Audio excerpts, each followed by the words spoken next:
রব্বুল আলামিন বলেছেন, ইয়া আইয়ুহান নাসু কুলু মিম্মা ফিল আরদি হালালান তাইয়্যিবা।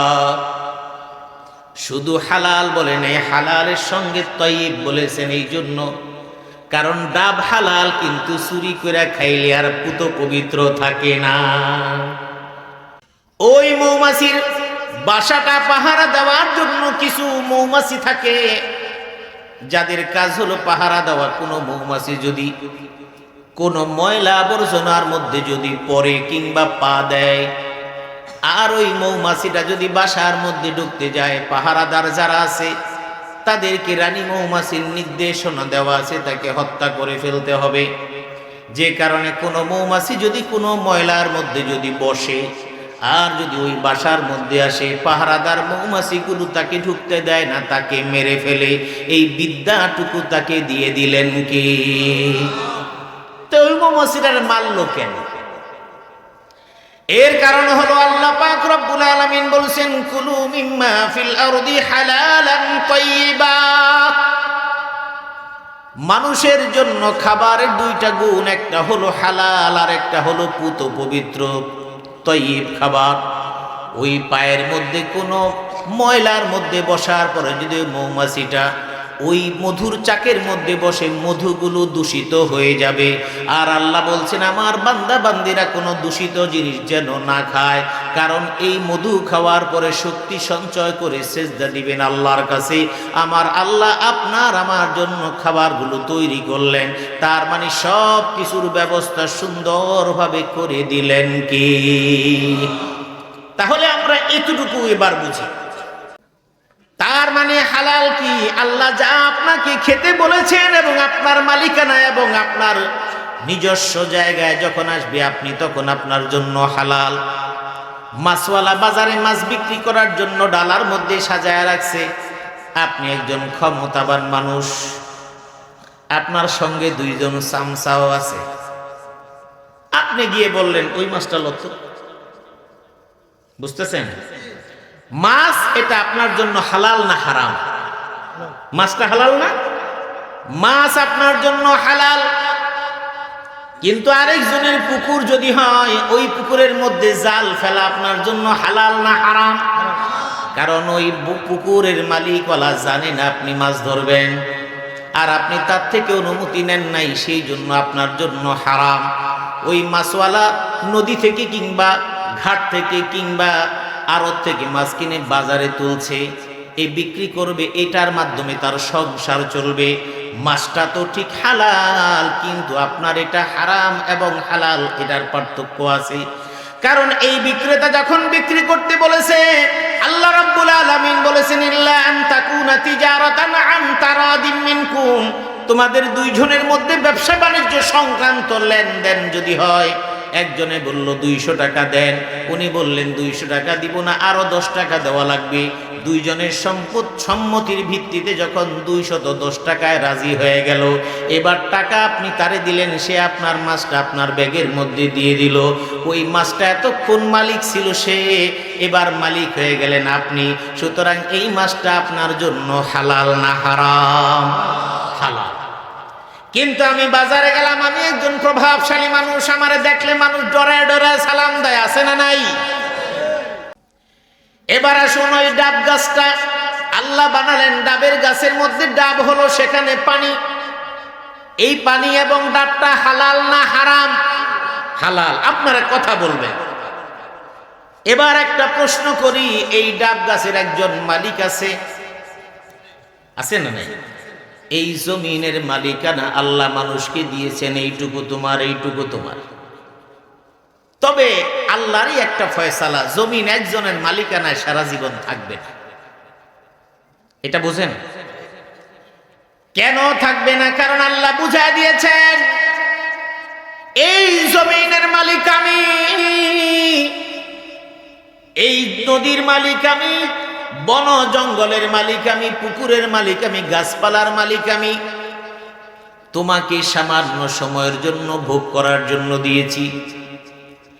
এই গাছ তুমি লাগিয়েছ, এটা সম্পূর্ণ মালিকানা আমার, এমন অবস্থা করব এক সময় তোমার প্রয়োজন হবে, গাছ বিক্রি করে ফেলবা, গাছটা পরিচর্যা করবা তুমি, কিন্তু গাছের দ্বারা উপকৃত হবে আরেকজন, এটা সিদ্ধান্ত কার? ইয়া আইয়ুহান নাসু কুলু মিম্মা ফিল আরদি হালালান তাইয়্যিবা ওয়ালা তাত্তাবিউ খুতুওয়াতিশ শাইতান ইন্নাহু লাকুম আদুউম মুবিন।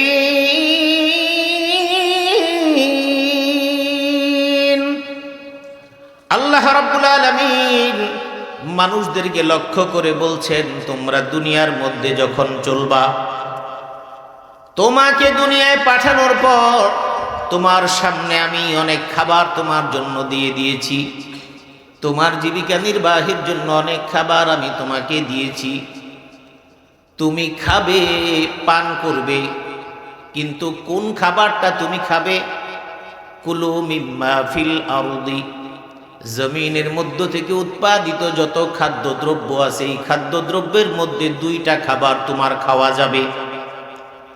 ওই দুই খাবারের এক নাম্বার শর্ত হলো খাবারটা হালাল হওয়া লাগবে। কি হওয়া লাগবে? হালাল হওয়া লাগবে। দ্বিতীয় নাম্বার পুত পবিত্র হওয়া লাগবে। হালাল বলে দিলেই পারতেন, তয়্যিবান শব্দ বলা লাগতো না। তয়্যিবান মানে হলো ভালো, পুত পবিত্র একদম ফ্রেশ খাবার লাগবে। আর হালাল মানে হলো যেটা তোমার জন্য আল্লাহ বরাদ্দ করেছেন, তার মানে হলো দুনিয়ার মধ্যে আপনি আসার পরে, আমি আসার পরে দুই ধরনের খাবার দিয়েছেন। কি?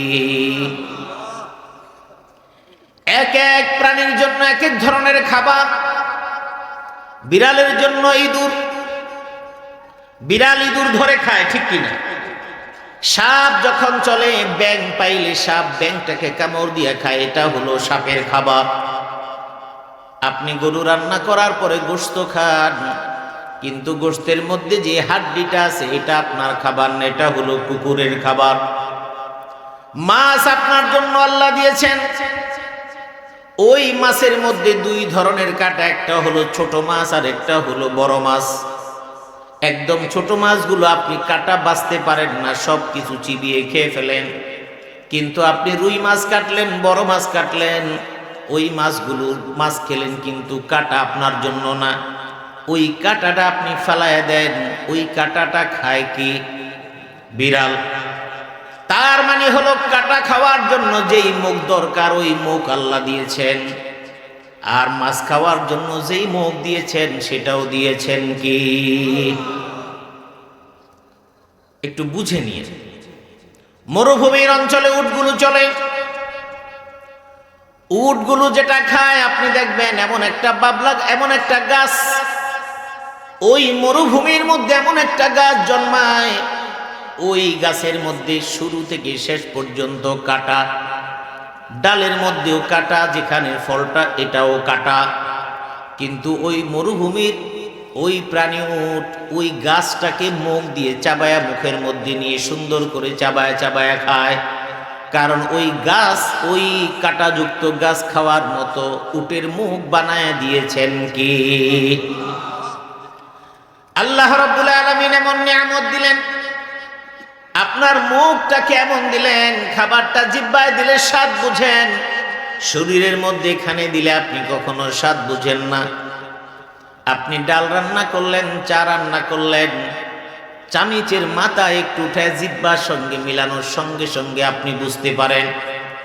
কিন্তু আপনার শরীরের মধ্যে যদি এক বালতি চা ঢালেন, এক বালতি ডাল যদি আপনি শরীরের মধ্যে ঢালেন, জীবনে কোনোদিন আপনি বুঝতে পারবেন না। তার মানে খাবার কোনটা ভালো মন্দ এবং কোনটা আপনার উপযুক্ত সব কিছু নির্ধারণ করে দিলেন। কি? একটু শুনতে হবে কোরআনের তাফসীরটা, একটু বিষয়ের উপর আলোচনা হলে এটা একটু দীর্ঘ সময় শোনার পরে যাবেন। কারণ যদি কেউ ক্রিকেট খেলতে নামে, নামার পরে যদি আধা ঘন্টার মধ্যেই যদি চিন্তা করে যে জয় পরাজয় হয় না কেন, তাহলে কি আর খেলা থাকবে? ওই জয় পরাজয়টা বুঝার জন্য 2 ঘন্টা 5 ঘন্টা 10 ঘন্টা যেটা যখন খেলা হয় ওই পর্যন্ত অপেক্ষা করা লাগে। 90 মিনিটের ফুটবল খেলা দেখতে দেখতে 90 মিনিটের মধ্যে সমাধান হয় না, আরো 30 মিনিট অপেক্ষা করে, এরপরও সমাধান হয় না, এরপর অতিরিক্ত টাইম, এরপরে ট্রাইবেকার, এরপর একটা সমাধানে আসে। তাহলে সময় লাগে না? তা কোরআনের কথাগুলো আপনাকে পরিপূর্ণ বুঝতে হলে একটু সময় লাগবে। যতটুকু সময়, অল্প সময় যতটুকু আলোচনা করব, শেষ পর্যন্ত শুনলে আমি আশা করি আপনি অন্ততপক্ষে একটা কিছু মাথায় করে নিয়ে বাড়িতে যেতে পারবেন ইনশাআল্লাহ। আল্লাহ রাব্বুল আলামিন আপনার জন্য খাবার দিলেন, অন্য প্রাণীর জন্য খাবার দিলেন। পৃথিবীর যত প্রাণী আছে তার জন্য বরাদ্দ খাবার ছাড়া অন্য কোনো খাবার খায় না। গরুর জন্য বরাদ্দ খড় কুটা খৈল ভুসি, এটা খায়, এর বাইরে অন্য কিছু গরু কিন্তু খাবে না। কুকুরের জন্য যা খাবার বরাদ্দ সেটা ছাড়া অন্য কোনো খাবার কিন্তু কুকুর খায় না। তাহলে মানুষের জন্য এই নির্দেশ কেন দিলেন?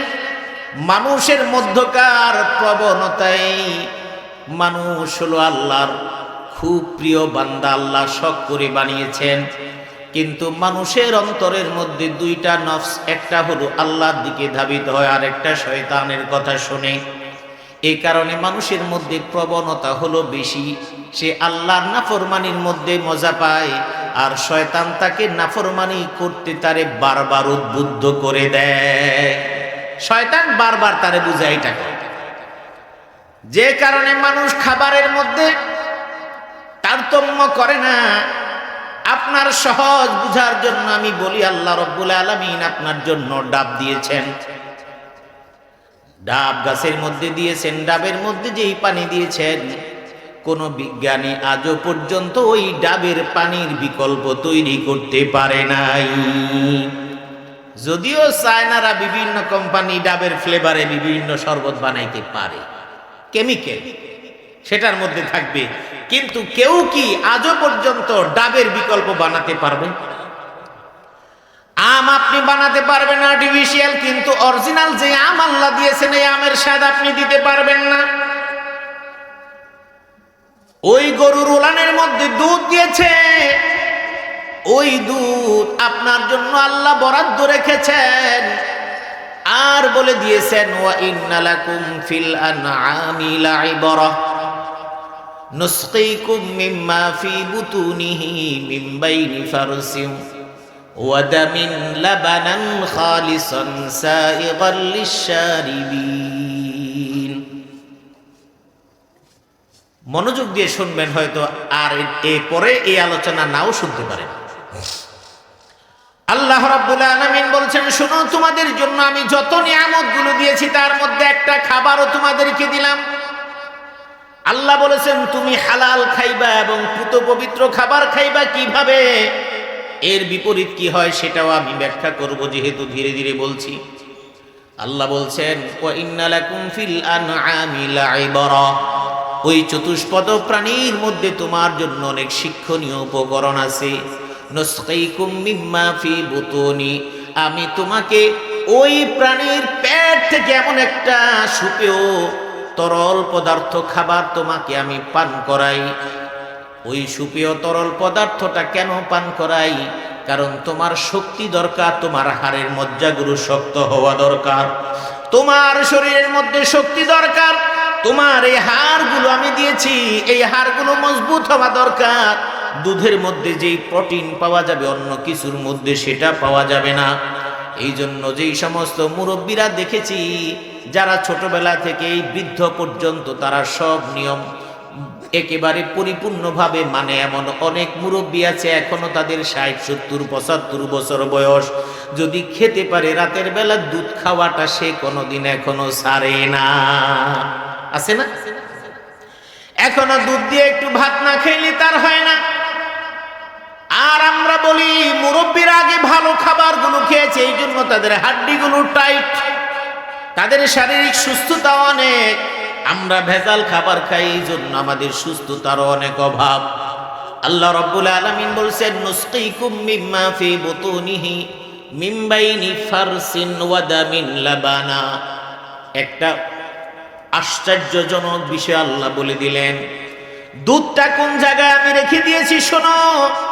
ওই দুধের উপরে একটা জায়গায় হলো গোবর থাকে আর একটা হলো রক্ত থাকে।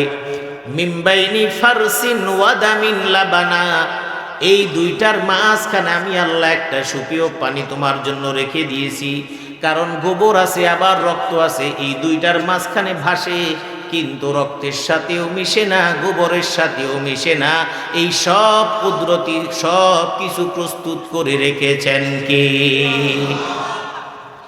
ওই গরুটার মধ্যে দুধে টান দিলে আপনার জীবনে কোনোদিন রক্ত বের হবে না, জীবনে কোনোদিন গোবর বের হবে না। কিন্তু পেটটা কেটে ফেললে গোবর বের হবে, রক্ত বের হবে, কিন্তু দুধের ওলান থেকে কোনোদিন রক্ত কিংবা গোবর বের হবে না। আমার আল্লাহ বলছেন এই দুধটাকে আমি যেখানে রেখে দেই, একদিকে গোবর আর একদিকে হলো রক্ত, কিন্তু মাঝখানে দুধটাকে আমি তোমার জন্য সংরক্ষণ করে দেই, যাতে করে এই দুধ খাওয়ার পরে শক্তি সঞ্চয় করে তুমি আমার দরবারে সেজদা দিয়ে শুকরিয়া জ্ঞাপন করো। সুবহানাল্লাহ। তুমি যদি আবার দেখতে চাও মৌমাছির দিকে তাকাও, ওই মৌমাছিটাকেও আমি নির্দেশনা দিয়ে দিয়েছি। ওয়াআউহা রাব্বুকা ইলান নাহলি আনিত্তাখিযি মিনাল জিবালি বুয়ুতা ওয়া মিনাশ শাজারি ওয়া মিম্মা ইয়ারিশুন। আল্লাহ রাব্বুল আলামিন বলছেন ওই মৌমাছির দিকে তুমি তাকাও, ওই মৌমাছিকে আমি নির্দেশনা দিয়েছি, ও মৌমাছি তুমি পাহাড়ের উপরে তুমি তোমার বাসা বাঁধো, কিংবা অনেক উপরে গাছের মধ্যে বাসা বাঁধো। এর কারণটা কি? দীর্ঘ আলোচনা, আমি শুধু মৌলিক কথাটা বলছি। ওই মৌমাছিকে এই জন্য বলে দিয়েছেন দূরে তুমি বাসা বানাইবা, যাতে করে কোনো মানুষ তোমার বাসাটাকে নষ্ট করতে না পারে। আর ওই মৌচাকের মধ্যে এমন সুন্দরভাবে নিখুঁতভাবে তাকে কারিগরিভাবে বিদ্যা শিক্ষা দিলেন, সেখানে মৌমাছিটা ঢোকে, ওখানে মধুগুলো সঞ্চয় করে, বিভিন্ন ফুলের উপরে বসে বসে মধুগুলো আহরণ করে মৌচাকের মধ্যে রাখে। আর ওই মৌমাছির বাসা কেটে মধুগুলো বান্দার জন্য তৈরি করে দিলেন কে? আল্লাহ তো আর চিনি মিলায় নেই, মিলেছে? হালালান তাইয়্যিবা কিভাবে আমি সেটা বুঝাচ্ছি আপনাকে। তাহলে গরুর দুধ নির্ভেজাল ভাবে সুরক্ষিত ভাবে তৈরি করলেন কে? মধুটাকে সুরক্ষিত ভাবে তৈরি করলেন কে? ওই মৌমাছির বাসাটা পাহারা দেওয়ার জন্য কিছু মৌমাছি থাকে, যাদের কাজ হলো পাহারা দেওয়া। কোনো মৌমাছি যদি কোনো ময়লা আবর্জনার মধ্যে যদি পড়ে কিংবা পা দেয়, আর ওই মৌমাছিটা যদি বাসার মধ্যে ঢুকতে যায়, পাহারাদার যারা আছে তাদেরকে রানী মৌমাছির নির্দেশনা দেওয়া আছে তাকে হত্যা করে ফেলতে হবে। যে কারণে কোনো মৌমাছি যদি কোনো ময়লার মধ্যে যদি বসে আর যদি ওই বাসার মধ্যে আসে, পাহারাদার মৌমাছিগুলো তাকে ঢুকতে দেয় না, তাকে মেরে ফেলে। এই বিদ্যাটুকু তাকে দিয়ে দিলেন কি? তো ওই মৌমাছিটার মারলো কেন? এর কারণ হলো আল্লাহ পাক রব্বুল আলামিন বলছেন কুলু মিম্মা ফিল আরদি হালালান তাইয়্যিবা। মানুষের জন্য খাবারের দুইটা গুণ, একটা হলো হালাল আর একটা হলো পুত পবিত্র তাইয়্যিব খাবার। ওই পায়ের মধ্যে কোনো ময়লার মধ্যে বসার পরে যদি মৌমাছিটা ওই মধুর চাকের মধ্যে বসে, মধুগুলো দূষিত হয়ে যাবে। আর আল্লাহ বলছেন আমার বান্দা বান্দিরা কোনো দূষিত জিনিস যেন না খায়, কারণ এই মধু খাওয়ার পরে শক্তি সঞ্চয় করে সেজদা দিবেন আল্লাহর কাছে। আমার আল্লাহ আপনার আমার জন্য খাবারগুলো তৈরি করলেন, তার মানে সব কিছুর ব্যবস্থা সুন্দরভাবে করে দিলেন কি? তাহলে আমরা এতটুকু এবার বুঝি। এবার আসুন ওই ডাব গাছটা আল্লাহ বানালেন, ডাবের গাছের মধ্যে ডাব হলো, সেখানে পানি। এই পানি এবং ডাবটা হালাল না হারাম? হালাল। আপনারা কথা বলবেন। এবার একটা প্রশ্ন করি, এই ডাব গাছের একজন মালিক আছে, আছে না নাই? এই জমিনের মালিকানা আল্লাহ মানুষকে দিয়েছেন, এইটুকু তোমার, এইটুকু তোমার। তবে আল্লাহরই একটা ফয়সালা, জমিন একজনের মালিকানায় সারা জীবন থাকবে না। এটা বুঝেন? কেন থাকবে না? কারণ আল্লাহ বুঝায় দিয়েছেন এই জমিনের মালিক আমি, এই নদীর মালিক আমি, বন জঙ্গলের মালিক আমি, পুকুরের মালিক আমি, গাছপালার মালিক আমি। তোমাকে সামান্য সময়ের জন্য ভোগ করার জন্য দিয়েছি। এই গাছ তুমি লাগিয়েছ, এটা সম্পূর্ণ মালিকানা আমার। এমন অবস্থা করব এক সময় তোমার প্রয়োজন হবে, গাছ বিক্রি করে ফেলবা, গাছটা পরিচর্যা করবা তুমি, কিন্তু গাছের দ্বারা উপকৃত হবে আরেকজন। এটা সিদ্ধান্ত কার? তোমার বাবা ইন্তেকাল করেছেন, 5 বিঘা সম্পত্তি তোমার জন্য রেখে গিয়েছেন। ভাইয়ে ভাইয়ের মধ্যে এটা আলাদা হয়ে গেছে, ভাগ করা হয়ে গেছে। সময়ের প্রয়োজনে, নিজের জীবনের প্রয়োজনে কিছু ভাই ঢাকা কিংবা দেশের বাইরে অবস্থান করেন। অভাবের তাড়নায় কিংবা প্রয়োজনের তাড়নায় তার চিন্তা হলো জমিনটা বিক্রি করবে, টাকা দরকার। কিন্তু আরেকজন মানুষ খুঁজতেছে একটা জমি দরকার, কিন্তু পাচ্ছে না। সময়ের ব্যবধানে সে জমি পাইলে আপনি বিক্রি করবেন। সবকিছু লিখে দিয়ে টাকা নিয়ে চলে গেলেন, জমির মালিক আপনি ছিলেন। আর 10 মিনিট পরে এর মালিকানা হয়ে গেল আরেকজন। এরপরে যদি আপনি এই জমিনের মধ্যে এসে বলেন এই জমিন আমার, আপনাকে পাগল ছাড়া কিছু বলবে না। ঠিক কিনা বলেন?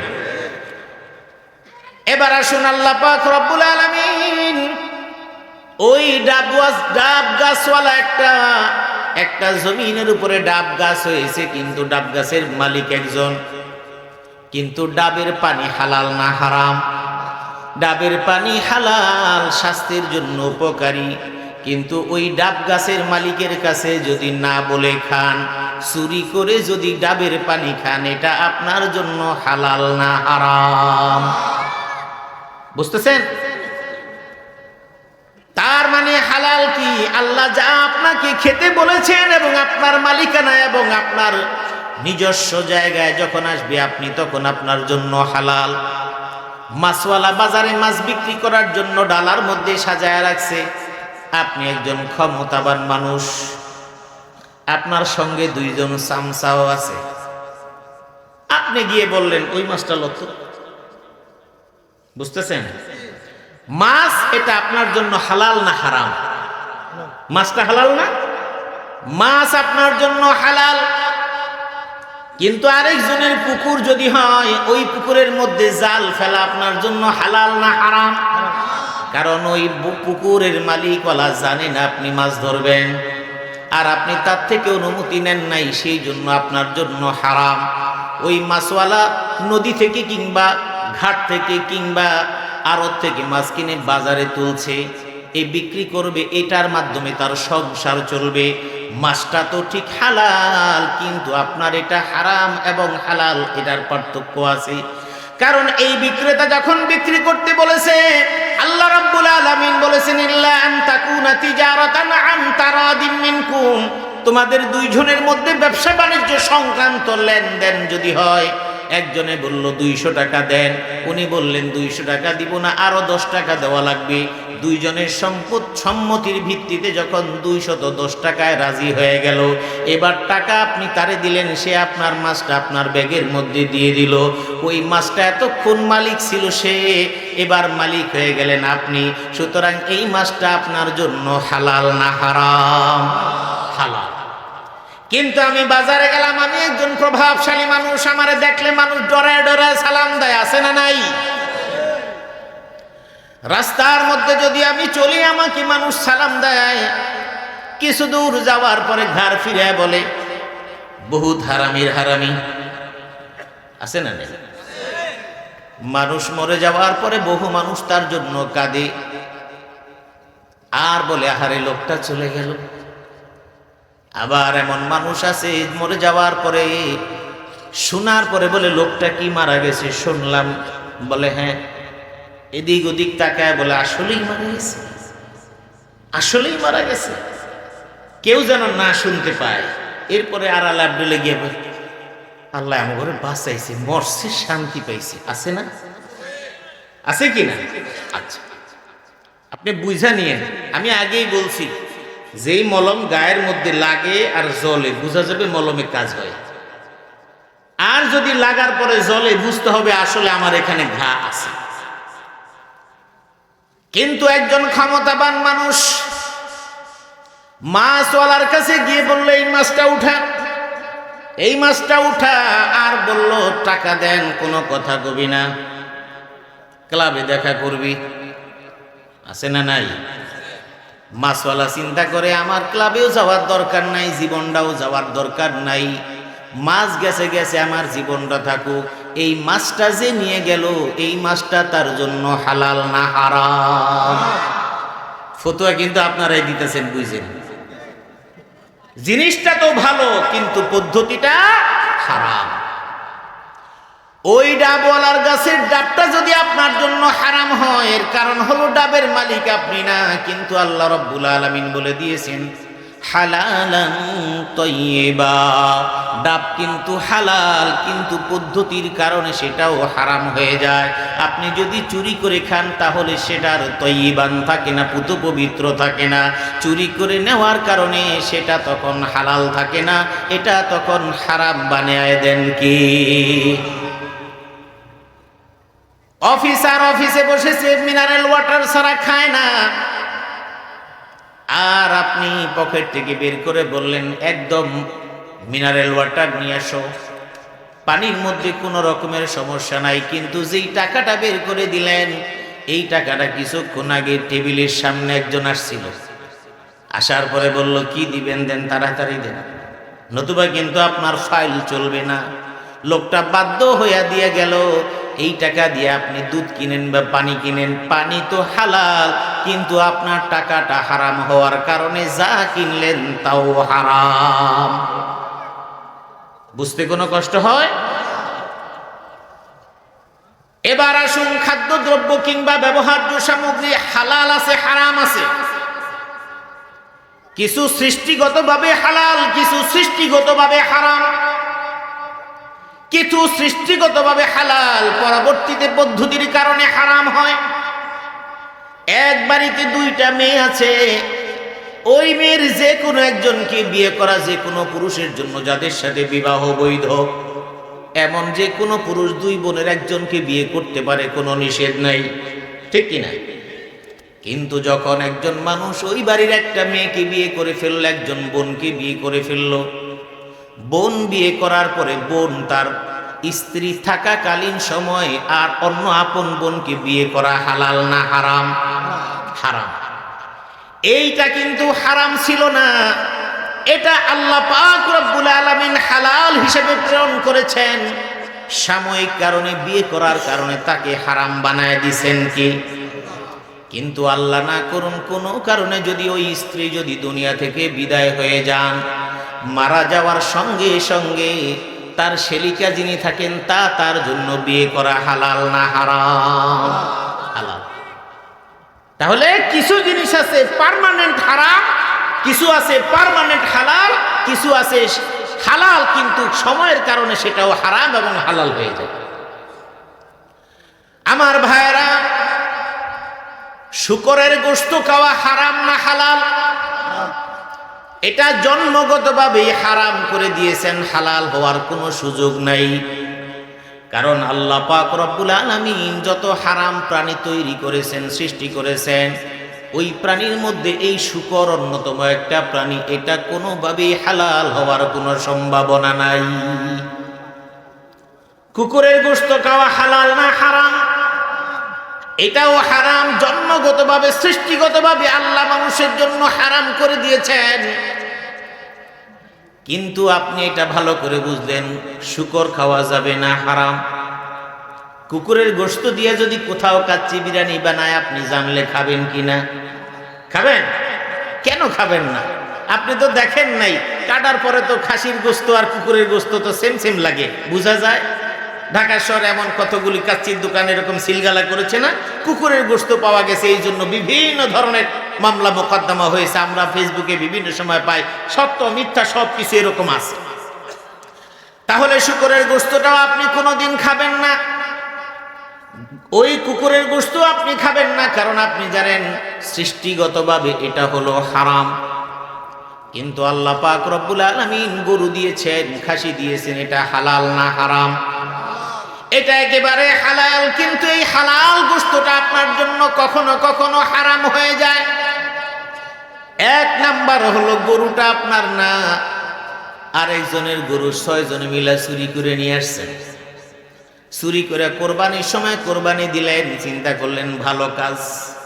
আপনি কোরবানি যতই করেন না কেন, গরুটা যদি চুরি করা হয়, ওই গরু হালাল হওয়া সত্ত্বেও পদ্ধতির কারণে আপনার এই গোশত খাওয়াটা তখন হারাম না হালাল? হারাম, কারণ গরুর মালিক আপনি না। তাহলে গরুর গোশত খাওয়া হালাল হওয়া সত্ত্বেও মালিকানা আপনার না, চুরি করে আনলে খাওয়ার কারণে হারাম হয়। যেই টাকাটা আপনার পকেটের মধ্যে আছে এটা আপনার বেতনের টাকা না, এই টাকাটা হলো ঘুষের টাকা, এই টাকাটা হলো সুদের টাকা। ভালো করে বুঝছেন?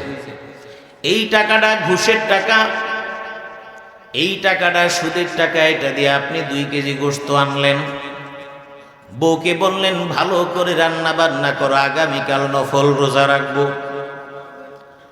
সোমবারে রোজা রাখবো, বৃহস্পতিবারে রোজা রাখবো। অনেক সওয়াবের কথা আমরা হুজুরদের কাছে শুনেছি। আপনার অবৈধ টাকা দিয়ে গরুর দুধ কিনলেন, আম কিনলেন, গোশত কিনলেন, আপনি সেহরি খেলেন, আর ওই সেহরি যে খাইলেন ওটা হলো হারাম পয়সায় কিনা।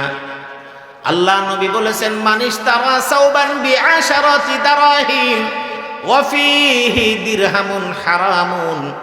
একজন মানুষ একটা জামা কিনলো, এই জামাটা কিনলো 10 দিরহাম দিয়ে, ওয়া ফীহি দিরহামুন হারামুন। ওই 10 দিরহামের মধ্যে একটা দিরহাম হলো হারাম উপার্জনের। ওই 10 দিরহামের মধ্যে একটা দিরহাম হারাম থাকার কারণে ওই জামা পরে নামাজ আদায় করলে লাম তুকবাল্লাহু সালাত। আল্লাহ নবী বলেছেন ওই ব্যক্তির নামাজগুলো আমার আল্লাহ কবুল করবেন না। নাউজুবিল্লাহ। এটা শোনার পরে কয় হুজুরে কইছে নামাজ হইব না, এই জন্য এই বিয়ার পড়ুম না, যেদিন ভালো কাপড় পরতে পারো সেই দিন পড়ুন। আছে না? আমার ভাইরা, এটা হলো শয়তানের ফতোয়া। এই কথা বলার কারণে শয়তান চায় কোনোদিন যেন আপনি হালালের পথে না আসেন, কোনোদিন যেন আপনি তওবা করতে না পারেন, আপনি যেন মুশরিক হইয়া মারা যান, আপনি যেন কাফের হইয়া মারা যান, আপনি যেন বেঈমান হইয়া মারা যান, আপনি যেন নাফরমান হইয়া মারা যান। আপনি নাফরমান হইয়া গেলে শয়তানের লাভ না ক্ষতি?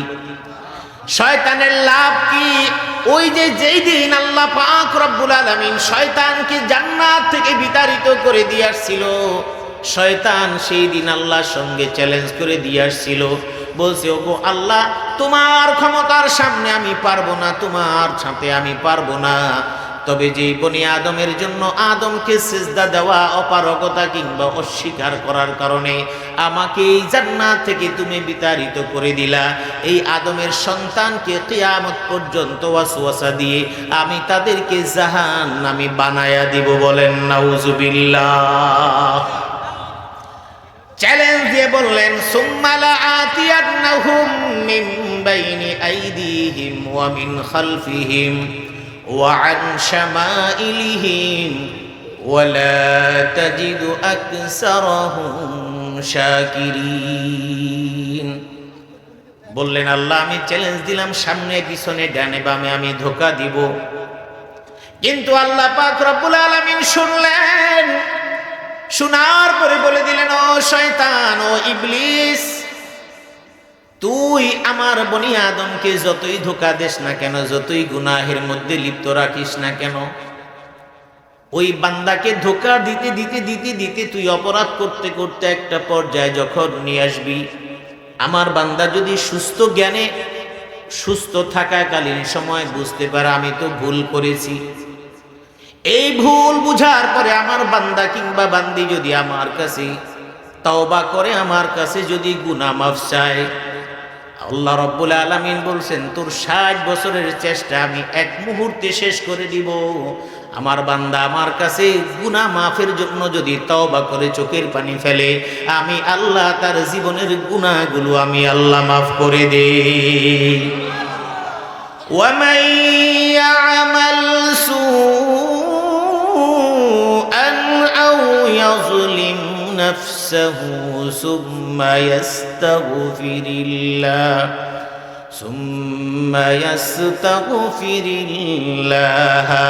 يجد الله غفورا رحيما। আল্লাহ রাব্বুল আলামিন বলছেন যে অন্যায় করে কিংবা নিজের উপরে জুলুম করলো, ওয়ামান ইয়ামাল সুআন আও ইয়াযলিম নাফসাহু সুম্মা ইয়াস্তাগফিরিল্লাহ ইয়াজিদিল্লাহ গফুরার রহিমা, সে যখন তাওবা করে আমার কাছে মাফ চায়, আল্লাহ বলেন আমি আল্লাহকে সে গফুর হিসেবে পাবে। তার মানে ওই বান্দা বান্দির গুনাহগুলোকে মাফ করে দিবেন কে?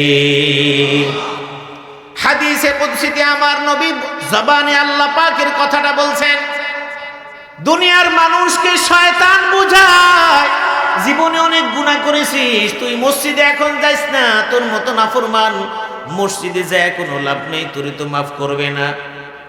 তুই তো তোর বাবার কবরে দাঁড়াস নাই, তুই তো নামাজ পড়স না, রোজা রাখস না, তুই বাবার কবরে তুই দাঁড়াইস না। আমার আল্লাহ বলেন এই শয়তানের ওয়াসওয়াসা না শুনে যেই মানুষটা যেমন হোক না কেন গুনার বোঝা নিয়ে কিংবা আসমান সমপরিমাণ গুনাহ নিয়ে যদি হাজির হয়, যদি একজন মানুষ আসমান সমপরিমাণ গুনাহ নিয়ে যদি আমার কাছে হাজির হয়, লাতুবতুম লাতাবাল্লাহু আলাইহি, নবী বলছেন সে যদি এত গুনাহ নিয়ে যদি আমার দরবারে হাজির হয়ে গুনাহ থেকে মাফ চায়, আল্লাহ নবী বলছেন আল্লাহ পাক রব্বুল আলামিন তাকে মাফ করে দেন। সুবহানাল্লাহ। অন্য হাদিসে বলেছেন বান্দা যখন গুনাহ করে এরপরে গুনাহ করতে করতে এক পর্যায়ে আল্লাহর কাছে যখন হাত তুলে বলে আল্লাহুম্মা গফিরলি ওয়া হুয়া ইয়ালামু আন্নাহু রাব্বুল আলামিন, বান্দা যখন বলে আল্লাহ তুমি আমার গুনাহ মাফ করে দাও, জীবনে আমি অনেক গুনাহ করেছি, কোনো মানুষ আমার গুনাহগুলো জানে না, আমি এত গুনাহ করেছি এই গুনার কথাগুলো দুনিয়ার কোনো মানুষ জানে না, আমি একাকী অনেক গুনাহ করেছি, দুনিয়ার মানুষ যদি জানতো তাহলে আমার মান ইজ্জত কিছুই থাকতো না, সমাজের লোক মুখ দেখাতে পারতাম না।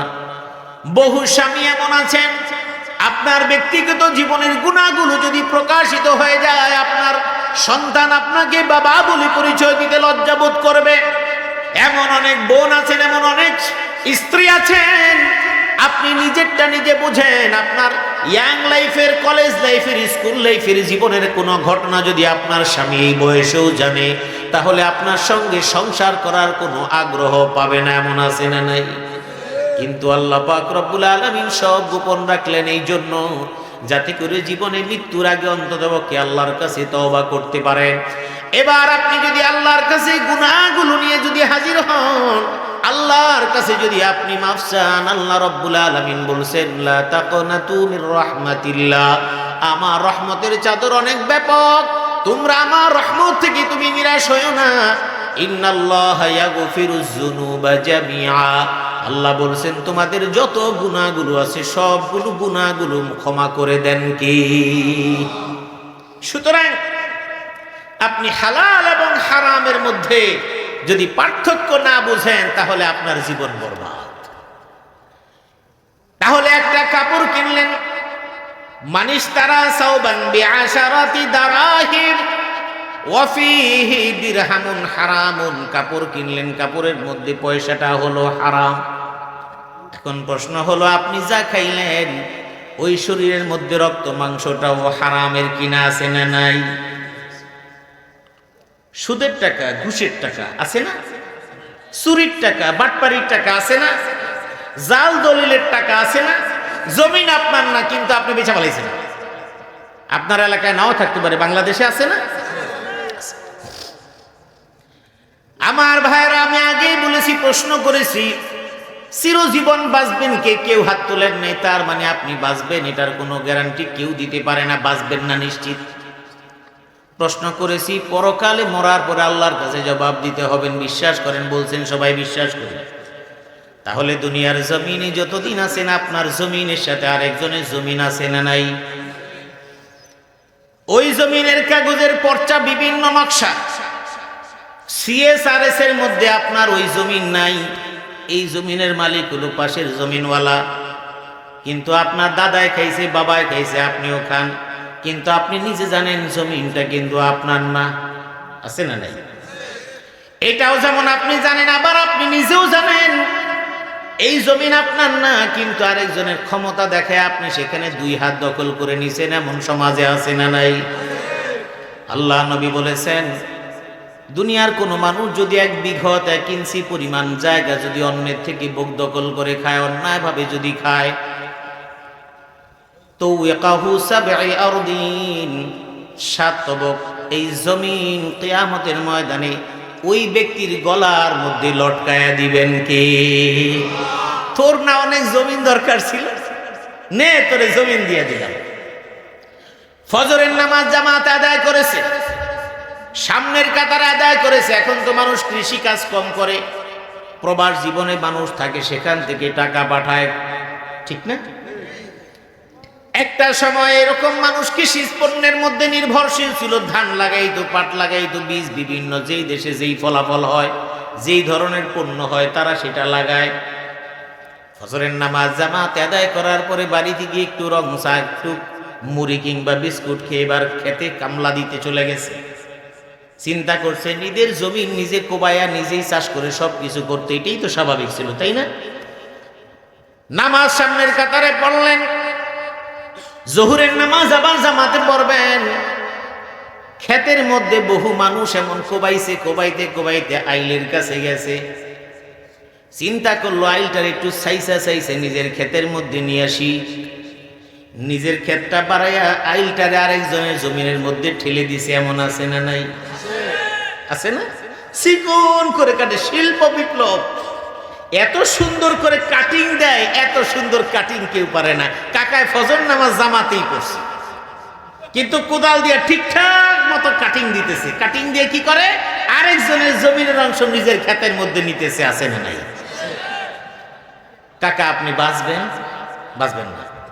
তাই জমিনটা কাটিং দিয়ে কয়দিন পরে মরে গেলেন। এবারেই আপনার ছেলে আর ওই পাশের জমিনের ছেলে মারামারি করলো, লাগাই দিয়ে গেলেন ভেজাল, উদ্বোধন করে দিয়ে গেলেন। আপনি চিন্তা করেন কেমনে আপনি জান্নাতে সুরসুর করে চলে যাবেন?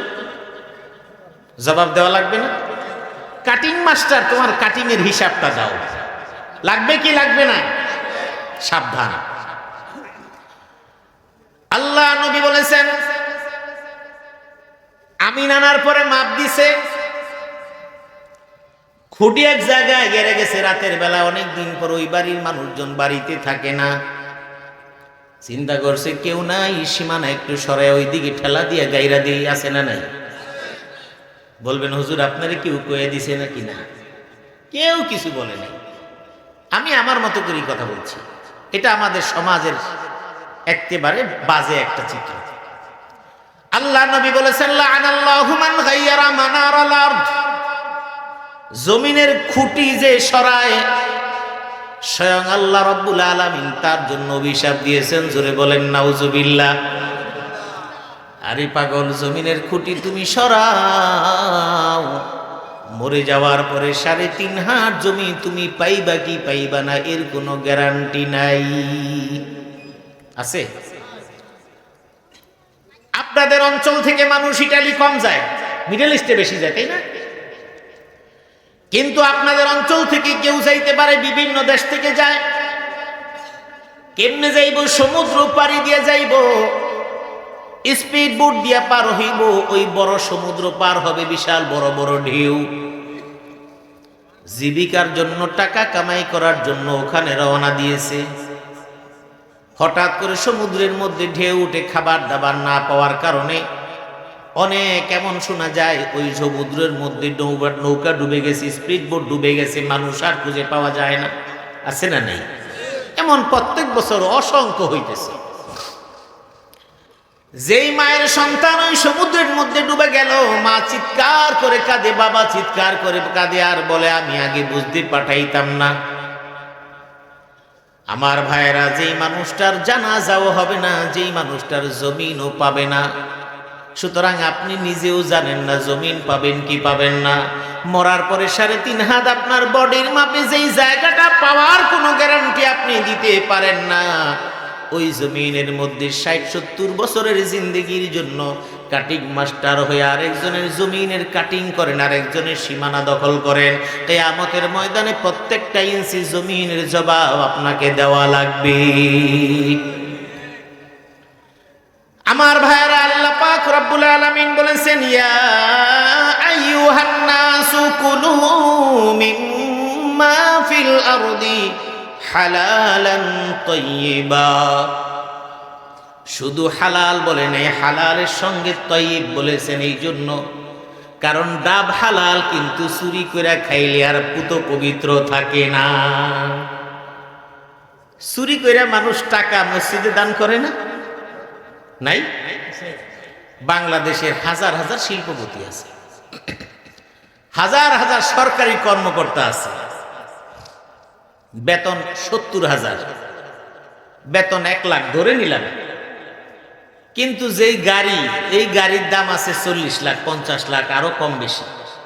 ছেলে মেয়ে যা লেখাপড়া করে ওই বেতনের টাকা ওই দিয়ে বুয়ার খরচও চলে না। এটা তো সবাই বুঝে। তারপরে আমাদের দেশে বিভিন্ন বড় বড় রাজনীতিবিদ, এটা কইলি দেখবেন হুজুর রাজনীতির পেছাল। রাজনীতির পেছাল না রে ভাই, ওই যে বললাম কোরআনের কথা। রাজনীতি করতে গিয়েও খান, পেটনীতি করতে গিয়েও খান, ব্যবসা করতে গিয়েও খান। দুধওয়ালায় দুধ বেচে না? তো দুধওয়ালার দুধ তো হালাল, কিন্তু দুধের মধ্যে পানির পরিমাণ বাজায় দিলে তখন কি আর হালাল থাকে? আল্লাহ নবীর একজন সাহাবী আবু হুরায়রা রাদিয়াল্লাহু তাআলা আনহু, নাম শুনেছেন না? এর নাম সবাই শুনে। আবু হুরায়রা রাদিয়াল্লাহু তাআলা আনহু একজন সাহাবী, দরিদ্রতম সাহাবী।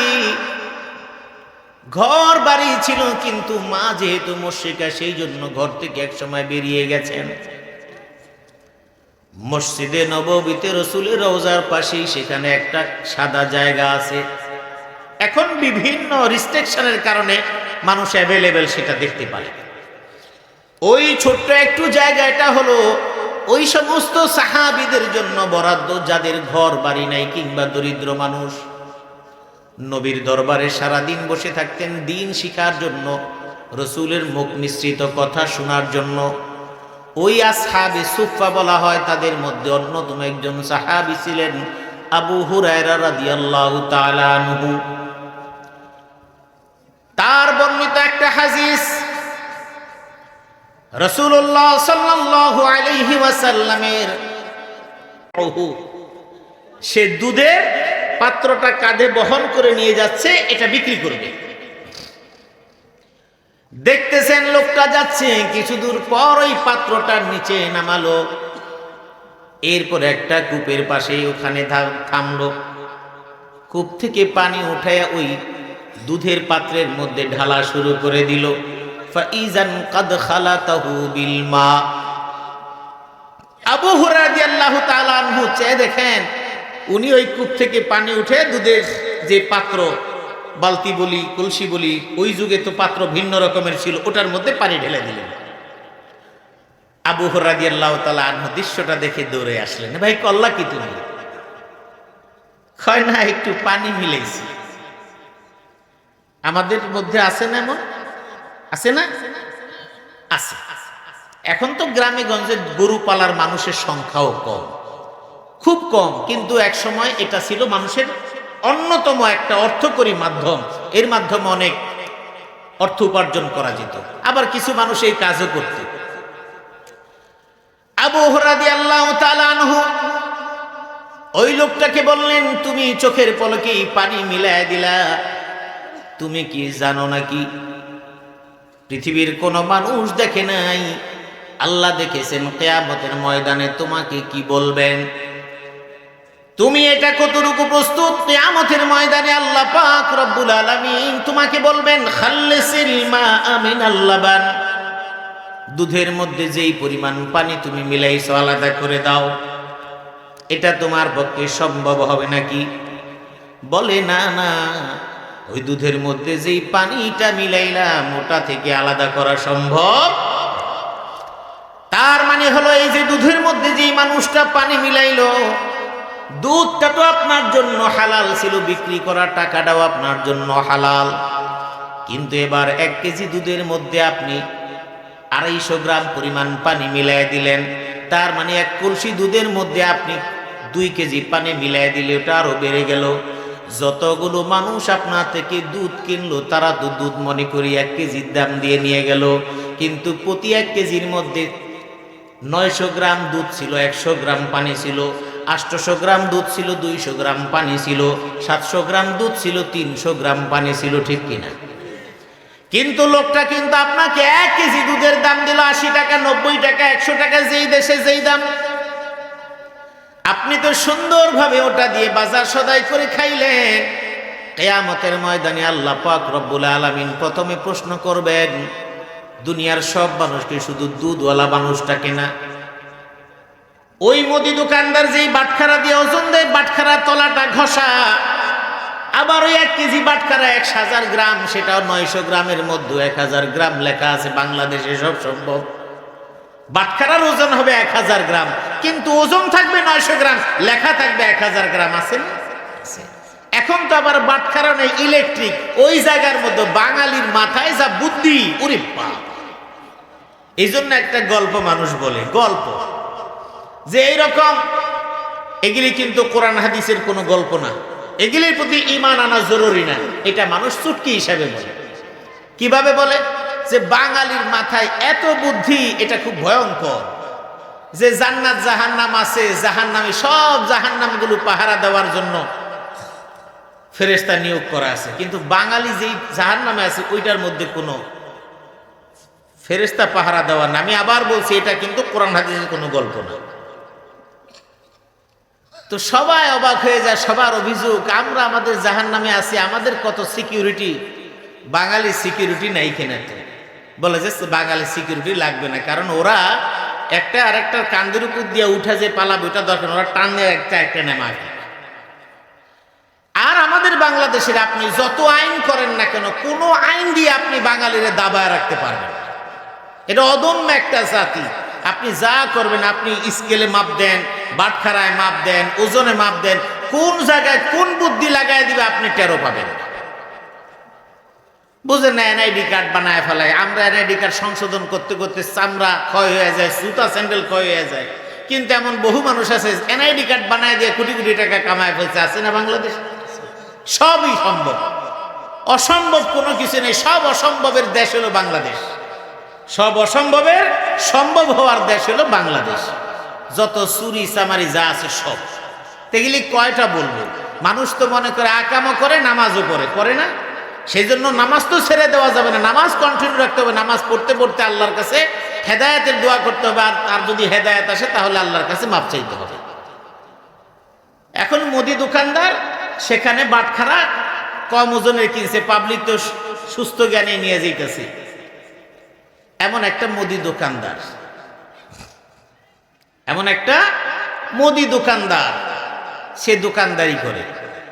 হালালান তাইয়্যিবা, হালাল খাইবেন, পুত পবিত্র খাবার খাইবেন। তো গোয়ালায় দুধ বিক্রি করে যাওয়ার সময় কেনাকাটা করে না? তো কেনাকাটা করার জন্য একটা মুদি দোকানদারের কাছে গেছে, যায় বলছে যে এটা দেন, এটা দেন।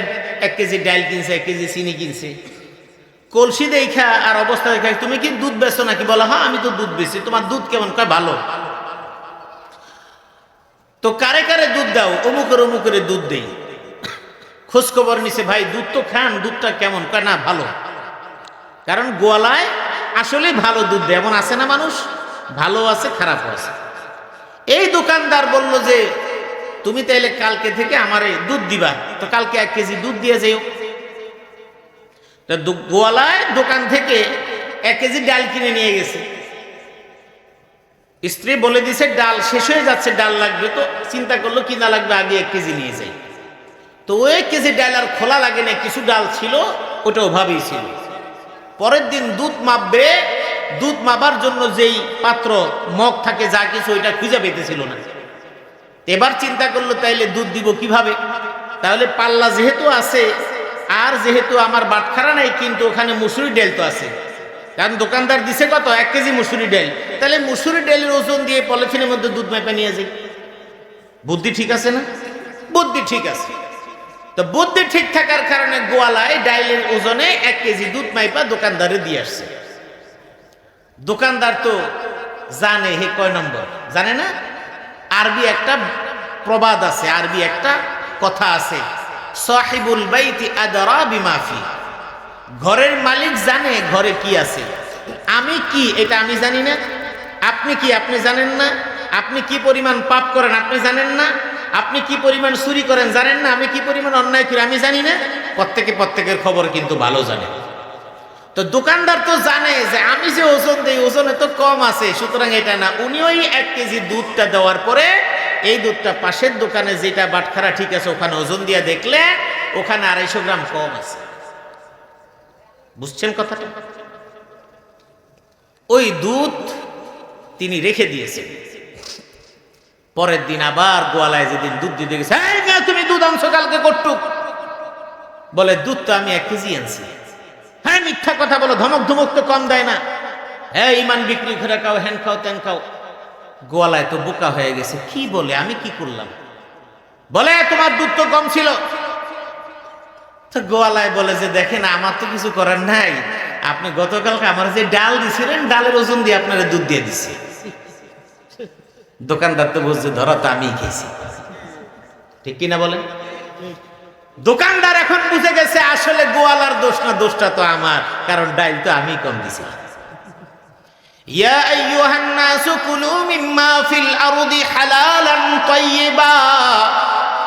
দুধ তোমার জন্য হালাল, কিন্তু পদ্ধতিগতভাবে যদি তুমি বৈধভাবে সিস্টেমগতভাবে যদি তুমি ক্রয় না করো, দুধ যত ভালো হোক না কেন সেটা তোমার জন্য আর হালাল থাকবে না।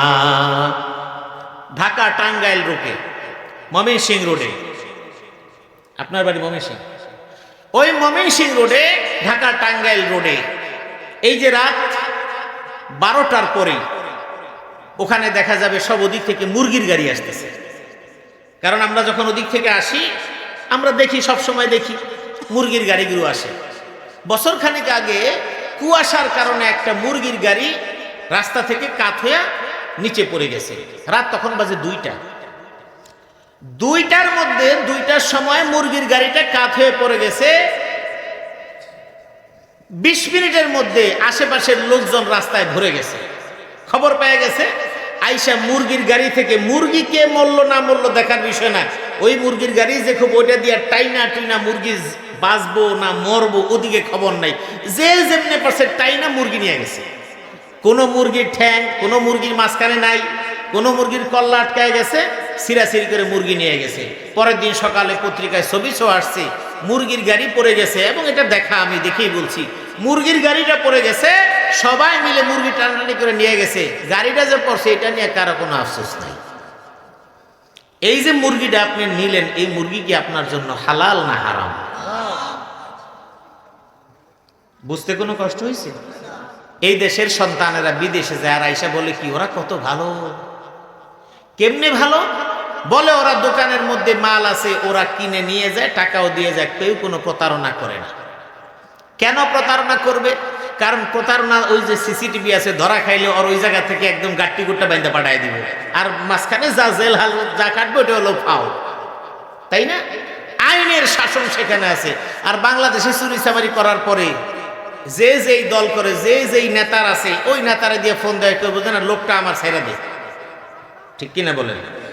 যে কারণে এই দেশে চুরিও বন্ধ হয় না, হারাম খাওয়াও বন্ধ হয় না, ঠিক কিনা বলেন? এখন হালালান তাইয়্যিবা, কিয়ামতের ময়দানে দুধের মধ্যে পানি মিলাইলো, আল্লাহ বলবেন খাল্লিসিল মা আমিনাল লাবান, দুধের মধ্যে যে তুমি পানি মিশিয়েছো পানিটাকে তুমি আলাদা করে দাও, সম্ভব কারো কাছে? কিয়ামতের ময়দানে প্রত্যেকটা মানুষকে আল্লাহ পাক রব্বুল আলামিন প্রশ্ন করবেন।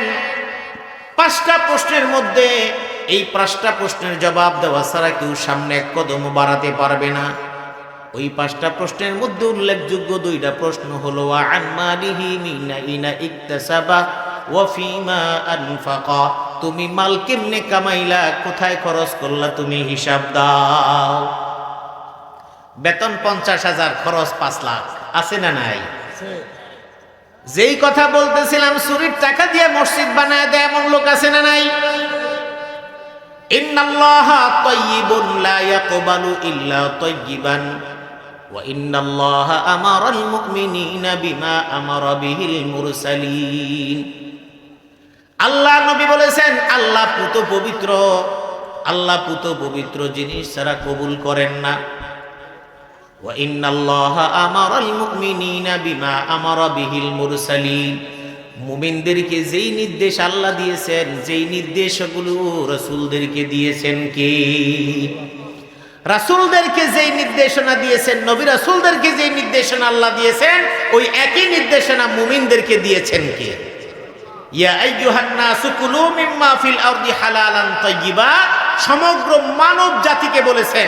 এরপরে কিছুক্ষণ পরে আবার বলেছেন ইয়া আইয়ুহাল্লাযীনা আমানু কুলু মিন তাইয়্যিবাতি মা রাযাকনাকুম, তোমাদের রিজিক হিসেবে যা দেওয়া হয়েছে ওই দেওয়া রিজিকের মধ্য থেকে যেইটা পুত পবিত্র সেটাই তোমরা খাও। রিজিক তো ডাব, রিজিক তো শাক, রিজিক তো পুঁই শাক, রিজিক তো গোশত, রিজিক তো ছাগল। কিন্তু মাইক্র নিয়ে যাইতেছেন, দেখলেন একটা ছাগল বান্ধা, আশেপাশে তাকায় দেখলেন কেউ নাই, খুঁটা খুললা মুখটা চাপা দিয়ে গাড়ির মধ্যে উঠায় দিলেন টান, চিন্তা করলেন আনলাম 20,000 টাকাতে এখানে ইনকাম হয়ে গেল। হতে পারে না। তার মানে কি এটা হলো হারাম। আল্লাহ রাব্বুল আলামিন এই জন্য বলেছেন কুলু মিন তাইয়্যিবাতি মা রাযাকনাকুম, আবার বলেছেন ইয়া আইয়ুহান নাসু কুলু মিম্মা ফিল আরদি হালালান তাইয়্যিবা। যে মানুষেরা চুরি চামারি করে টাকা ইনকাম করেন, অন্যকে জিম্মি করে লাখ লাখ টাকা ইনকাম করেন, এলাকায় আসার পরে তিনি দানবীর হয়ে গেলেন, মসজিদ বানায় দিলেন, মাদ্রাসা বানায় দিলেন, যতগুলো মানুষের জিম্মি করে টাকা আদায় করলেন, ওই মানুষগুলোর থেকে মাফ চাওয়া ছাড়া, ক্ষমা করানো ছাড়া এমন মসজিদ মাদ্রাসা হাজার হাজার বানায় দিলেও ওই সম্পদের হিসাব দেওয়া ছাড়া একটা পাও সামনে কেউ বাড়াতে পারবে না।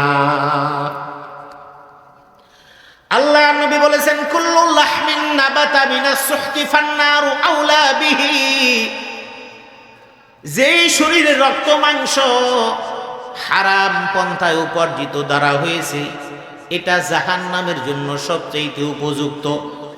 এবার একজন মানুষ সুদ খায়, একজন মানুষ ঘুষ খায়, একজন মানুষ চুরি করে। চুরি করাটাকে মানুষ অন্যায় মনে করে, ঘুষ খাওয়াকে অন্যায় মনে করে না, করে। এটা বিভিন্ন ফতুয়া ঘুরায় দেখে, আমি তো পরিশ্রম করেই খাই। বাঙালি তো মাসালার অভাব নেই, তা পরিশ্রম করে কি খান? এই যে একটা ফাইল আমার বসের কাছে আছে, আমি তো বসের আগায় ঠাগায় দিই, এটার জন্য কিছু হাদিয়াত তো খুশি হয়েই দেয়। কয় খুশি হয়েই দেয়। কয় খুশি হয়ে কেমনে দেয়? কয় এই যে একটা ফাইল এখানে আছে, এখন এটা পাস করাই দেবো, আমার স্যারের একটা সিগনেচার লাগবে। তাই আমার স্যারে যদি সিগনেচার দেয়, সিগনেচার দিলেই তার কোটি টাকার একটা ব্যবসা হয়ে যাবে। তো আমি এই কোটি টাকার ব্যবসার মধ্য থেকে আমি বেশি না, আমি মাত্র 10 লাখ টাকা চাইছি। আর উনি তো 10 লাখ দিতে রাজি এবং খুশি মনে, নেন ভাই নেন, আপনি আমার জন্য দোয়া করবেন, হাইসা হাইসা দেয়, মনে করে খুশি মনে দিয়ে গেছে। এটা কি খুশি মনে দেওয়া? আপনি এমন সিস্টেমে আপনি ফালায় দিছেন, অটোমেটিক দেওয়া লাগবে। যদি না দেন কালকে আসেন, পরের দিন আসেন, পরশু আসেন, জীবনে কোনোদিন সূর্যের আলো দেখবেন। এটা আমি ওয়াজ করতেছি আপনার এখানে, এটা এমন কোথাও নেই, সব জায়গায়। একটা স্কুলের একটা এমপি ভুক্ত হবে, সেই ফাইলটা যে জায়গায় আছে ওখানে দেওয়া লাগবে, একেবারে জায়গা থেকে শুরু করে সর্বোচ্চ জায়গা পর্যন্ত। আপনাদের কষ্ট হইতেছি, বেশি সময় নিব না। এখন 11:15 বাজে, আমি 11টার মধ্যে দোয়া মোনাজাত সহ শেষ করে দিব ইনশাআল্লাহ। ঠিক আছে? একদম 11:15 বাজে, 11টার মধ্যে দোয়া মোনাজাত শেষ হয়ে যাবে, কারণ আমার তো ঢাকা যেতে হবে, আপনি তো বাড়িতে চলে যাবেন। এখন এক ওয়াজে এমন 2 ছিনতাইকারী গেছে, চিন্তা করলো ছিনতাই করার জন্য তো ওয়াজ তো ভাঙা লাগবে, ওয়াজ ভাঙলে না মানুষ এদিক সেদিকে, তারপরে না ঠেক লাগানো লাগবে। তো হুজুর ঘটনাক্রমে সেখানে ওয়াজের মধ্যে বলছে আপনারা কারো মনে কষ্ট দিয়ে টাকা নেবেন না, হাসি মুখে যদি কেউ দেয় তা আপনারা নিতে পারেন। হুজুরের ওয়াজ তো ঠিক আছে, হুজুরের ওয়াজ ঠিক আছে না? হুজুরে ওয়াজ করছে, হাসি মুখে কেউ আপনাকে দিলে সেটা আপনি গ্রহণ করবেন, তার মানে আপনি খুশি হয়ে একজনকে দিলেন, ভাই আমার গাছের একটা পেঁপে আপনি খাইয়েন, এটাই তো। আপনি একজনের সাথে কথা বলেন, ভাই শুনছি তুমি অসুস্থ, তুমি নাও 500 টাকা রাখো, তুমি কিছু ওষুধ খাইও অথবা ফল ফুল খাইও, এটাই তো। হুজুর এইভাবে বললেন যে খুশি মনে কেউ যদি দেয় সেটা আপনার জন্য হালাল, আর কষ্ট দিয়ে নিলে সেটা আপনার জন্য হারাম। ওয়াজ শুনে এইটুকু মনে রাখছে, আগে পরে আর মনে রাখেনি। তখন হুজুর বলছে এখন দোয়া মোনাজাত যেমন আমি বললাম, তো ওরা চিন্তা করলো হুজুরে তো দোয়া করবোই, এখন কিছুক্ষণ পরে তো সব এদিক সেদিক যাবে, কোন রাস্তায় ভালো ওই রাস্তায় গিয়ে দাঁড়ায় গেছে। দাঁড়ায় পাওয়ার পর একজনের পাইছে, পাওয়ার পরে বলতেছে এদিকে আসেন, কথা আছে। কি আছে দেন? কি আছে দেন মানে? কোনো কথা নাই, একদম একদম শেষ। ভাই দিতেছি, হাসেন হাসেন, রাগ হয় না, হাসেন, হাসি এসে দেন, খুশি মনে দেন, খুশি মনে দেন। এখন দেওয়ার সময় হাসেন, এখন জি ঠিক আছে দিলাম। এটা কি হইল? হইল কি না? আমাদের দেশের হাসি মুখে খুশি মনে হইল এটা। জিম্মি করে তারপরে হাসি মনে দেন, খুশি মনে দেন। ফোন দিয়া বলতেছে আপনি নাকি বাড়ি করতেছেন। কে ভাই? আমি একজন মানুষ আপনার এলাকারই বড় ভাই। তো বাড়ি করতেছেন? হ্যাঁ ভাই বাড়ি করতেছেন। তো আপনি বাড়ি করতেছেন, আমার সাথে একটু যোগাযোগ করলেন না? আছে না? ওই যে আগে বলছি মলম লাগাইলে কিন্তু জলে। এখন বলছে আপনি কে ভাই? আসলে চিনবেন, কালকে সকালে 5টা ছেলে যাবে, আমার নাম বলবে, আমার নাম কদুমিয়া। এই কদুমিয়ার নাম শুনলে সবাই চায়ের জন্য কিছু দেয় আর কি। তো আপনি আমারে কিছু চাটা খাইতে কিছু দিয়ে আর পোলাপান যাইবো, ওদেরকে কিছু খুশি করে দিয়ে। দেখছেন সব জায়গায় খুশি, খালি খুশি আর খুশি। এখন যাওয়ার পরে বললো আমি কেমনে কি করুম? বলে যে না এটা তো হবে না। বাড়ি করতেছেন কয়তলা? 10 তলা। এই সেই বুঝতে তো সব 50 লাখ লাগবে। মানে চায়ের দাম কি বাড়া বাড়ছে দেখছেন? চায়ের দাম কত বাড়া বাড়ছে? চা খাইতে 50 লাখ লাগে। যদি কেউ না দেয় তখন তার জীবন হুমকির মুখে পড়ে যায়। আছে না নাই? জোরে বলেন আছে না নাই? এখন হুজুরদের ফতোয়া হলো ব্যবসা করবেন, এটা হলো হালাল, ঠিক কি না? আমি এটা বলে শেষ করে দিচ্ছি। আল্লাহ বলছেন হালালান তাইয়্যিবা, আর আল্লাহ বলছেন ওয়ালা তাকুলু আমওয়ালাকুম বাইনাকুম বিল বাতিল ইল্লা আন তাকুনা তিজারাতান আন তারাদিম মিনকুম। ব্যবসা কি জিনিস? দুইজনের সন্তুষ্টির ভিত্তিতে। পেঁয়াজ আলায় পেঁয়াজ নিয়ে বসছে, আলু আলায় আলু নিয়ে বসছে। জিজ্ঞেস করলাম ভাই পেঁয়াজ কত? কয় 100 টাকা। আমি বললাম ভাই না ওই বাজারে বেচে 80 টাকা, তুমি 100 টাকা বেচো, 80 টাকায় দিবা? তো বলল আচ্ছা নেন, কয় কেজি লাগবে। এই যে আমি বেচা কিনা করলাম, এটাকে বলা হয় ব্যবসা। বুঝতে পারছেন? এখন বাড়ি করার সময় বলল আমি অমুক, ইট আমার তো নিতেই, বালু আমি দিন, বাঁশও আমি দিন, রডও আমি দিন। রডের দাম কথার কথা বাজার রেট 90,000 টাকা, আমারে 1 লাখ করে দিতে হইব বা 1,20,000 করে দিতে হইব, কোনো কথা নাই। আছে কি না? আছে না নাই? ইটও আমি দিব, বালু আমি দিব, সব আমি দিব, কিন্তু ইটের কোয়ালিটিও ভালো হবে না, বালুর কোয়ালিটিও ভালো হবে না, দাম বাজারে সবচেয়ে বেশি হবে, নিতে আমি বাধ্য। এবার আমার মনের সন্তুষ্টি, আমার মনের তামান্না, না আমি হুজুর আল্লাহর রহমতে দোয়া করবেন আমি 2টা ডাল ভাত ব্যবসা করে খাই। ঠিক কি না বলেন? এটা কি ব্যবসা? ব্যবসা হলো আপনার ইটের ভাটা আছে, ইটের গদি আছে, ভাই আপনি আমার ইটটা দেখেন, যদি আপনার ভালো লাগে বাজার দর যাচাই করে আমার দাম দিয়ে, এটাই তো ব্যবসা। এখন ইটের বাজারে দেখলো যে ইটের কোয়ালিটিও ভালো, সব জায়গায় 12,000 টাকা, ভাই আমারটা 13,000 টাকা নিতে হবে, আমার ইটের কোয়ালিটি ভালো, পোড়াও ভালো, 250 ভালো। এখন আমি দেখে পছন্দ করলাম এটা আমার জন্য সব দিক দিকে হালালান তাইয়্যিবা। কিন্তু ইট দেখলাম না দেখলাম, কিন্তু রিকোয়ারমেন্ট হলো পছন্দ খুব না হোক আমারটাই নিতে হবো, নাইলে এই জায়গায় বাড়ি কেমনে করেন দেখায় দিন। আছে না নাই? বেশি কইলে তো ওয়াজ থাকবো না। আছে না? ইয়া আইয়ুহান নাসু কুলু মিম্মা ফিল আরদি হালালান তাইয়্যিবা। শেষ কথা বলছি, আল্লাহ রাব্বুল আলামিন আপনাকে যা নির্দেশনা দিয়েছেন একটা কথাই ভাববেন। যেই প্রশ্নটা আপনাকে শুরুতে করলাম, 1 নাম্বার হলো কথাগুলো বলেছেন কি? জোরে বলেন কি? এই কথাগুলো কার? সবাই বলেন এই কথাগুলো কার? 2 নাম্বার কথার মধ্যে কোনো সন্দেহ আছে? 3 নাম্বার, আপনি সারা জীবন বাঁচবেন এমন কোনো গ্যারান্টি আছে? 4 নাম্বার, মরার পরে আপনার সব পুঙ্খানো হিসাব দেওয়া লাগবে কি লাগবে না? যদি আপনার দেওয়া লাগে, আপনার সন্তানগুলোরে কি খাওয়াইলেন, বউরে কি খাওয়াইলেন, বউরে কি পড়াইলেন, টাকাটা কোথা থেকে কামাই করেছেন, কোথা থেকে কি এনেছেন, সব কিছু আল্লাহ রাব্বুল আলামিনের কাছে জবাব দেওয়া লাগবে কি লাগবে না? ছেলেরা দাঁড়ায় বলবে, আল্লাহ আমি কিছু জানি না, এ চুরি করে আমারে খাওয়াইছে, নেতাগিরি করে খাওয়াইছে, চুরি চামারি করে খাওয়াইছে, সন্ত্রাসীগিরি করে খাওয়াইছে। বউ বলবে, আমি কিছু জানি না, সব পাপ তার। ওটা দেখার জন্য কিয়ামত পর্যন্ত যাওয়া লাগবে না। দুদক একটা ফাইল রেডি করলে ধরা খাওয়ার পরে বউ বলে, ওই স্বামী নামক তারে আমি চিনি না। ঠিক কিনা বলেন? এমন হয়েছে না? বাংলাদেশে একটা ছাগল কাণ্ড নিয়েই তো সবকিছু তামা হয়ে গেল। ছাগল কিনতে যে এত টাকা লেখালেখি হইলো, তারপর এত টাকা দিয়ে ছাগল কিনলো কে? খোঁজ নিয়ে দেখা গেল অমুক সারের পোলা। এবার সারে কয়, না আমার এমন কোনো পোলাই নেই। সবই তো জানেন আপনারা, তাই না? এবার অন্য দেশে যে তার সন্তানরা থাকে, বলে আমার বাবার অন্য কোনো পোলা নাই। যখন জালের মধ্যে আটকায় গেছে, তখন বলে 2 নাম্বার বউয়ের সন্তান। ঠিক কিনা? সবাই তো জানেন।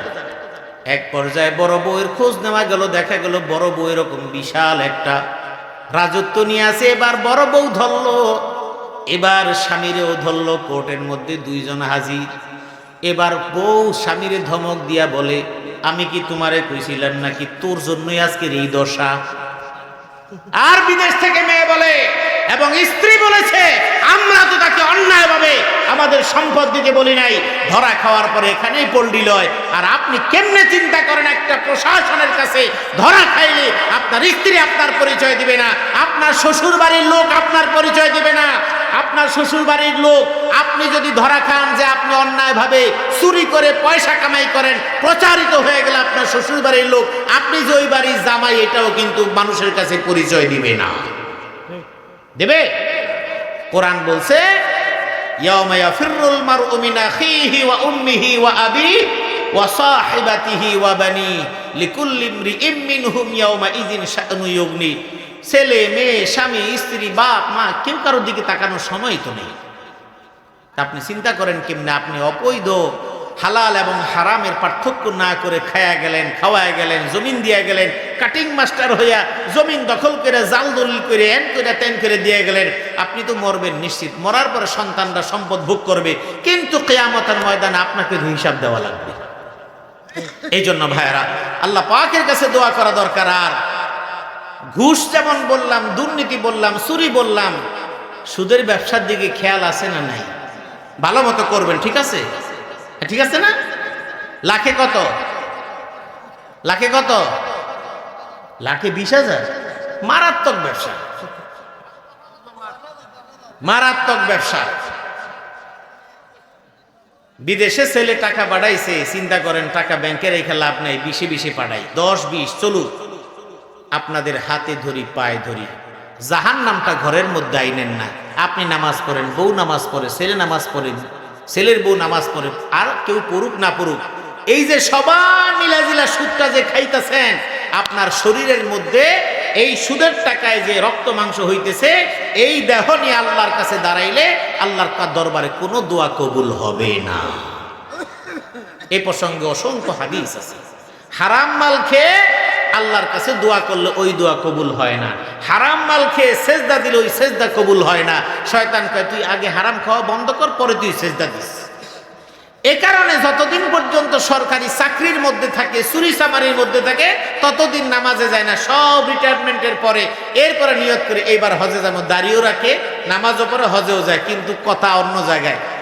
শরীরের যে রক্তগুলো হইল, এই রক্ত চেঞ্জ করছেন? চেঞ্জ করছেন? তাইলে হারামের টাকার রক্ত আছে না? আচ্ছা, যে গোশতটা, এটাও তো কি হারামের টাকায় হয়েছে না? তা হারামের টাকায় যদি গোশত হয়, রক্ত হয়, তাহলে তো এই দেহ নিয়ে আপনি দাঁড়াইলে কেমনে হবে? হবে? হাদিসের সুস্পষ্ট বর্ণনা, যার শরীরের মধ্যে এই সমস্ত হারামের মাল আছে, হারাম মাল দিয়া তার রক্ত মাংস সব হয়েছে, এটা দিয়ে আল্লাহর কাছে দোয়া করলেও হবে না, ইবাদত করলেও হবে না। তার মানে সারা জীবন আপনার ভাব আপনার জন্য জাহান্নাম তৈরি। জোরে বলেন নাউজুবিল্লাহ। আল্লাহ পাক রব্বুল আলামিন আমাদেরকে হালাল বুঝার, হারাম বুঝার এবং হারাম হালাল